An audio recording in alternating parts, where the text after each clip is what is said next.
CBSE इन दिनों काफी चर्चा में है अपने रिजल्ट को लेकर और लगातार जो कई लैंग्वेजेस का दौर लेके आ रहा है 10वीं 12वीं हो या कहीं भी, अब सभी के लिए सीबीएसई का नियम थोड़ा सा भारी पड़ने लगा है, कभी कुछ कभी कुछ। लेकिन आज के इस वीडियो में थोड़ा सिंपली तरीके से समझिएगा कि आखिर एनईपी 2020 के तहत ये सीबीएसई ने 2026 के इतने बड़े बदलाव जो किए हैं आखिर क्या है। बोर्ड का मेन फोकस देखिए अब रट्टा मार सिस्टम को पूरी तरीके से खत्म करने का है, ताकि बच्चों को स्किल सीखने का और उनके मेंटल स्ट्रेस में काम करने का एक फॉर्मूला उनको मिल पाए। लेकिन सबसे बड़ा जो धमाका एक तरीके से कहें तो वो 10वीं बोर्ड एग्जाम को लेकर है। अब साल में एक नहीं बल्कि 2 बार बोर्ड एग्जाम्स होंगे और पहले ये एग्जाम फरवरी और मार्च में होगा और साथ ही दूसरा जो उसका पड़ाव रहेगा वो मई के महीने में होगा। यानी कि दूसरा एग्जाम देना भी आपके लिए कंपलसरी नहीं है, लेकिन इसमें एक चीज मान के चलिए कि एग्जाम के मार्क्स से खुश नहीं है अगर आप, तो दूसरी बार भी आप बैठ सकते हैं, अपने स्कोर भी सुधार सकते हैं। यानी कि सीबीएसई ने यहाँ पर आपको जो राहत दी है वो तो चलिए समझ आता है, लेकिन वही फाइनल अगर देखें तो लिस्ट कैसे मानी जाएगी ये समय बताएगा। और यहाँ भी आपको बता दें कि इस बार रिजल्ट को लेकर भी सीबीएसई ने अपनी पकड़ काफी मजबूत बना ली है। अब पहले फेज का रिजल्ट अप्रैल में ही आ जाएगा और साथ ही पहले फेज के बाद बात करें तो इसमें 11th के लिए एडमिशन के लिए बच्चों का लंबा इंतजार ना करना पड़े, इसीलिए सीबीएसई अब टाइम और काम दोनों पे लग गया है, यानी कि प्रोसेस बहुत जल्दी हो सके उस लाइन पे।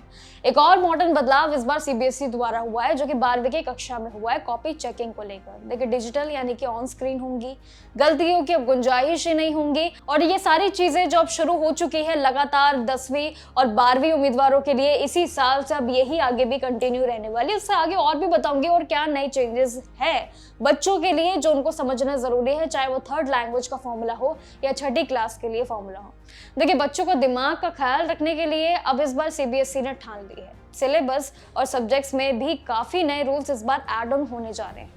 अब इसमें बात करें तो 3 जो लैंग्वेज है वो पढ़नी जरूरी होगा, जिसमें कम से कम 2 इंडियन लैंग्वेजेस होनी चाहिए, 2 मान के चलिए। इसके साथ ही कक्षा 6ठी से लेकर 8वीं तक स्किल एजुकेशन को कंपलसरी भी कर दिया गया है और इसी के साथ ही 9th और 10th यानी कि कक्षा 9वीं और 10वीं की बात करूं तो आर्ट एंड फिजिकल एजुकेशन के जैसे सब्जेक्ट्स भी हैं, अब वो ऑप्शंस आपके नहीं बल्कि जरूरी होंगे। अब आपके लिए ऑप्शन की कोई गिनती ही नहीं रहेगी।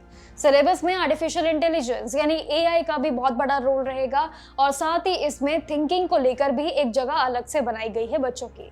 पेपर का पैटर्न भी इस बार काफी अलग बड़ा हो सकता है, लगभग 50% सवाल एप्लीकेशन बेस्ड ही माने जाएंगे और यानी इसमें केस स्टडीज और रियल लाइफ सिचुएशन पर सवाल भी पूछे जाएंगे, इसलिए तैयारी आने वाले समय के लिए रखिएगा। डिजिटल दुनिया से जुड़ने के लिए भी हर स्टूडेंट की अपनी एक अपार आईडी जरूर होगी और सारा रिकॉर्ड इस बार डिजिटल पर सेफ रहेगा, ऐसा भी बिल्कुल तय है, जिससे डॉक्यूमेंट वेरिफिकेशन का झंझट भी आपका पूरी तरीके से आगे आने वाले टाइम में बिल्कुल खत्म हो जाएगा। टीचर्स के लिए भी यहाँ पर अब सीटेट और रेगुलर ट्रेनिंग कंपलसरी कर दी गई है। सिर्फ इतना ही नहीं, बच्चों के लिए सारी चीजें नहीं है, टीचर्स के लिए भी है, ताकि एजुकेशन की क्वालिटी भरपूर बेहतरीन तरीके से बनी रहे।